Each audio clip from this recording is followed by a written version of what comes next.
अष्ट सिद्धि नव। कौन सी नवनिधि थी वो जो अपन लोग हनुमान चालीसा में गए? नवनिधि जो हनुमान जी को दी, तो हनुमान जी की पूजन में स्कंद देव ने स्पष्ट कहा ना, सीता जी ने भी तो हनुमान जी से कहा था मैंने तुझे अष्ट सिद्धियां नवनिधियां दी हैं, पर इस नवनिधि को तू एक बार जब स्कंद से मिलेगा तब तेरे को फल की अनुभूति होगी। और जो हनुमान जी को अष्ट सिद्धि नवनिधि दी थी, स्कंद देव ने हनुमान से कहकर इसी नवशिला पर बिठाकर हनुमान जी से कहा था, इस अष्ट सिद्धि नवनिधि को जो तुम्हारा नाम जपेगा, जो स्मरण करेगा, उसको ये फल की प्राप्ति होगी। नवनिधियां, पहली पद्म निधि। कौन सी निधि है? पद्म निधि। ये हमारे हनुमान जी महाराज का केवल दर्शन करने पर पद्म निधि प्राप्त हो जाती है। अर्थात हनुमान जी के दर्शन से जन्म लेने के बाद हम जिस हनुमान जी का दर्शन करते हैं, उसके बाद हमारा एक कुल तर जाता है। उसमें हमको दुख नहीं, भोजन की व्यवस्था नहीं। यहाँ कहते हैं अगर हनुमान जी का दर्शन करा है तो पद्म निधि जो है वो पद्म निधि स्वयं भरण पोषण कर देती, स्वयं भरण पोषण। दूसरा महापद्म निधि। महापद्म निधि एक ऐसी निधि है, स्कंद देव दूसरी शिला पर बिठाकर श्री हनुमान जी महाराज को उस दूसरी शिला पर बिठाकर जल का जब आचमन करा रहे हैं, तो वो कह रहे हैं स्कंद देव कि ये महापद्म निधि है। हनुमान, ये वो निधि है जिस निधि से व्यक्ति अपने जीवन में दान कर पाता है। दान कब करता है? जब उसके पास में कुछ हो। कुछ नहीं होगा तो वो देगा क्या? अरे बोलो तो। दूसरी महापद्म निधि को दान, धर्म, सत्कर्म जो दिया जाए वो श्रेष्ठ। होगा तो दोगे, नहीं होगा तो कौन देगा?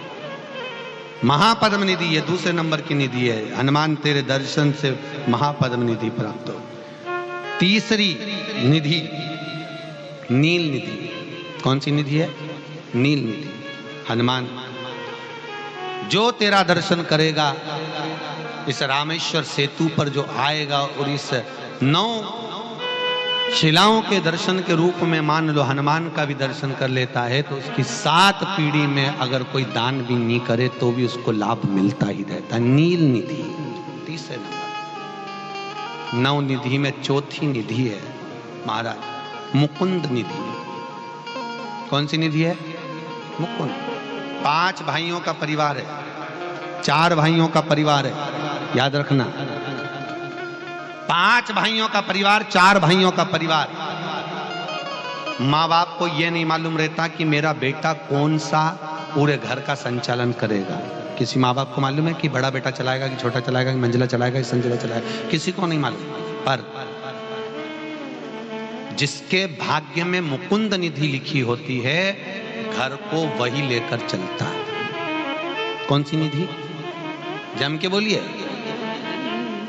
आप लोगों ने पहले 9 निधियां पढ़ी हैं कि नहीं पढ़ी हनुमान जी की? नहीं पढ़ी ना? हाँ, तो अष्ट सिद्धि नवनिधि मालूम होना चाहिए आपको कि आप रोज हनुमान चालीसा में पढ़ते हो अष्ट सिद्धि नवनिधि के दाता असबर जानकी माता। तो बच्चे पूछेंगे माँ ये निधि कौन सी है? तो बताओ उनको कि इसमें एक होती है मुकुंद निधि। कहते हैं कि उस मुकुंद निधि के बल पर घर में 5 लोग हैं, 4 लोग हैं, 3 लोग हैं, 3 बहुएं हैं, 4 बहुएं हैं, 2 बहुएं हैं, किसी एक बहू के भाग्य में लिखा रहता है कि उसको घर में लेकर चलना है, भले उसको यश मिले चाहे नहीं मिले। दुनिया के लोग ताने दें, आने तो कुछ भी कहें, पर उसको परिवार लेकर चलना पड़ता है। वो मुकुंद निधि के अंतर्गत आता है। मुकुंद निधि वो मुकुंद निधि है जिसके अनुसार हम अपने परिवार को साथ रखें। फिर अगला वर्णन है 5वें नंबर पर नंद निधि। कौन सी निधि है?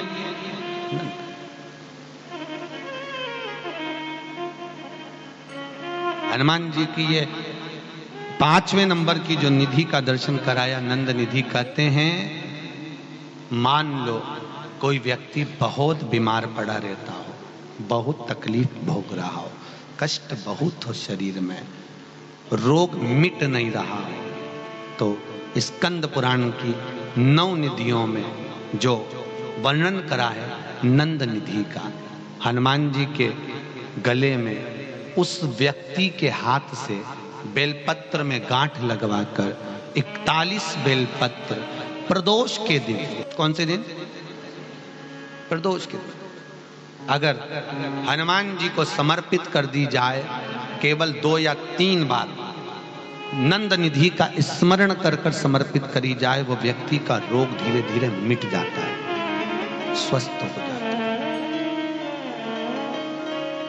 नंद निधि। एक बात बहुत ध्यान से रखना, बहुत ध्यान रखिए। नंद निधि बच्चा, बहू, सास, ससुर अगर कोई चिड़चिड़ प्रवृत्ति में है, बहुत घर में क्लेश करते, शांति रत्ती भरनी, लक्ष्मी, आज के जमाने में लक्ष्मी तो दी भगवान ने, पर शांति, बाहर रहोगे तो शांति, घर में गए तो वापस से इधर देखो तो बहू का मुंह तबेला जैसा, इधर देखो तो सास का मुंह भगोने जैसा। अब करे तो करे क्या, और बीच में जो फंसा हुआ है बेचारा पति, दोनों के, वो बोले तो बोले क्या, वो भी चुप रहता, वो भी क्या। अब बाप के बेटा तू अपनी वाली को समझा ले, मैं अपनी वाली को समझा लूं, खत्म। तो यहां जो निधि का वर्णन करा गया है, महाराज हनुमान जी महाराज के मात्र दर्शन मात्र से, दर्शन मात्र, चूरमा बनाया, चूरमा बनाना याद है? चूरमा है, जानते हो? शक्कर का बनाते, गुड़ का बनाते हैं? शक्कर का बनता काय का है? गुड़ का, ठीक है। हनुमान जी को किसी भी मंदिर में चूरमा क्यों चढ़ता है? आज अपना फाइनल बताई दो, आपने जाने दो। चूरमा हनुमान जी को क्यों चढ़ाया जाता है? तो कहा महाराज जी, हनुमान जी को अंतिम, जिस समय माता जानकी ने सारा भोजन परोसा गया, हजारों तरह का भोजन माता जानकी ने परोस दिया, और आप सबको मालूम होगा अयोध्या का राज्य पूरा खाली हो गया, संपूर्ण राज्य, पूरा राज्य। हनुमान जी तो भी भूखे की भूखे, पेट पर हाथ रखकर बोलते, मां भूख लगी है। अब एक बात याद रखना, आपका घर पूरा खाली हो जाए तो भरने में थोड़ा टाइम तो लगता है, टाइम लगेगा। तब माता जानकी, आटा रखा हुआ था, उसको गुड़ के साथ मलकर, सेक कर, मलकर, मकर निधि, हनुमान जी महाराज के लिए राम जी ने तुलसी का दल दिया। कौन सी निधि? 6 नंबर की मकर निधि। मकर निधि का स्मरण कर कर तुलसी का दल दिया गया। तुलसी देने का कारण केवल इतना सा था मकर निधि का, हनुमान जब तुलसी का दल पेट में जाएगा, पचेगा, तो हनुमान के शरीर की जो एनर्जी है, ऊर्जा है, जितनी फैलेगी उतनी ही वापिस अयोध्या में सत्ता बढ़ जाएगी, वापिस धन बढ़ जाएगा, संपदा। मकर निधि 6 नंबर पर। आनंद निधि के बाद मकर निधि का नवनिधि। पहली बार चूरमा हनुमान जी को दिया माता जानकी ने, दूसरी बार दिया जनक जी ने, मारा जनक जी ने भी दिया था, वहां भी मिला था।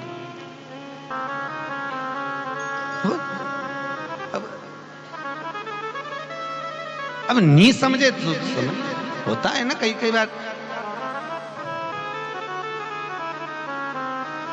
वो एक बार एक अंग्रेज गया तो वो कैमरा लेके वो दीवार पे, गांव में देखा वो दीवार में गाय के गोबर ऐसे थाप दे गोल गोल, तो अंग्रेज फोटो खींच लिया। किसी ने पूछा ये काय को खींच रहा हो? कि ये समझ में नहीं आ रहा गाय ऊपर चढ़ी कैसे, ऊपर कैसे चढ़ी है?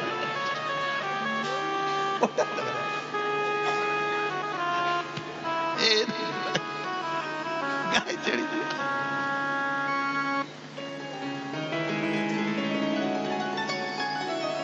भगवत अब नवनिधियों में नवनिधि 6 नंबर पर मकर निधि है महाराज, जो कि भरण पोषण करती है, कभी घर में अन्नपूर्णा की कमी नहीं आने देती, और 7वें नंबर पर है कच्छप निधि। कौन सी निधि है? कच्छप। कच्छप निधि के अंतर्गत मनुष्य की चित्त वृत्ति में आसक्तियों को उत्पन्न करती है। आसक्ति कि मुझे यह काम करना है और इस काम को मुझे आगे बढ़ना है। कच्छप निधि। कच्छप निधि को आप लोग कई लोगों के हाथ में कछुए की अंगूठी देखते होंगे, वो हनुमान जी की कच्छप निधि का प्रमाण है। शंकर मंदिर में, राम मंदिर में, देवी देवताओं के मंदिर में, बाहर हॉल में जो चौबारा होता है, गेट होता है, उसके पास में एक कछुआ बना होता है, वो कच्छप निधि को दर्शाता है। उसका क्या प्रमाण? कछुआ क्यों बनाया जाता है मंदिर के अंदर? दरवाजे पर कछुए का प्रमाण क्यों दिया जाता है? मूर्ति की प्राण प्रतिष्ठा होती है तो कछुआ रखवाया जाता है। क्यों? तो वो कच्छप निधि के लिए। महाराज जो मंदिर में, चाहे शंकर मंदिर में आए, चाहे राम मंदिर में आए, हनुमान मंदिर में आए, देवी मंदिर, जो भी उस मंदिर में प्रवेश कर रहा है, जब वो कच्छप निधि का दर्शन करे, कच्छप निधि का दर्शन कर कर उसके भीतर कभी आसक्तियों की अर्थात तमन जो करने की ललकता है वो समाप्त ना हो और अग्रण्य बढ़े और बढ़ता जाए, वो कच्छप। फिर अगला वर्णन आया है शेक निधि। 8वें नंबर पर है शेक निधि। शेक निधि, ये शेक निधि हमारे जीवन में हमारी इंद्रियों को परमात्मा की ओर लेकर जाती है। मनुष्य हो, कई लोग कहते हैं हम भगवान को नहीं मानते, कोई कहता है हम परमात्मा को नहीं मानते, मत मानो, पर जीवन में मनुष्य की देह में एक समय ऐसा आता है कि व्यक्ति को परमात्मा को, अरे बोलो तो जम के, मानना पड़ेगा व्यक्ति को। अकाल मृत्यु वो मरे जो काम करे चंडाल का, और काल उसका क्या बिगाड़े जो भक्त हो महाकाल का। याद रखना, आपके परिवार वाले आपको अंदर आईसीयू में धकेल कर, आईसीयू में वेंटिलेटर पे रखकर आप बाहर खड़े रहोगे, अंदर डॉक्टर होगा, और डॉक्टर भी जब बाहर निकल जाएगा सिस्टर होगी, सिस्टर भी बाहर निकल जाएगी कंप्यूटर होगा, कंप्यूटर भी बाहर निकल जाएगा। तब उस समय पर आईसीयू में वेंटिलेटर पर कौन होगा? तो स्कंद पुराण कहती है जो तुमने भजन किया है, जो तुमने दान किया, जो स्मरण किया, वो शेक निधि आपके जीवन में आपके सामने खड़ी रहती है, आपको श्वास देने के लिए, आपको श्वास प्रदान कर शेक निधि। और अगले नंबर पर 9वें नंबर पर एक खेव निधि। खेव निधि, ये 9 निधियों में अगला खेव निधि। और ये निधि हमारे जीवन में हमारे परिवार को जोड़ कर रखती है। जिसका परिवार टूट रहा हो, समझ लेना उसके यहाँ खेव निधि की कमी है। खेव निधि जोड़ने के लिए क्या करा जाता है? उसका केवल एक ही क्रम है, खेव निधि को जोड़ने के लिए महीने भर में एक बार, पूरे महीने में एक बार कच्चा सूत, जानते हो कच्चा सूत? कच्चे सूत की बाती बनाई। काय की बाती बनाओ? कच्चे सूत। कच्चे सूत की बाती बनाकर 108 बाती का निर्माण कर कर खेव निधि के भाव से श्री हनुमान जी के मंदिर में लगा दीजिए। आपके बहू बेटे में अगर लड़ाई है, सास बहू में लड़ाई है, भाई भाई में लड़ाई है, कहीं संबंध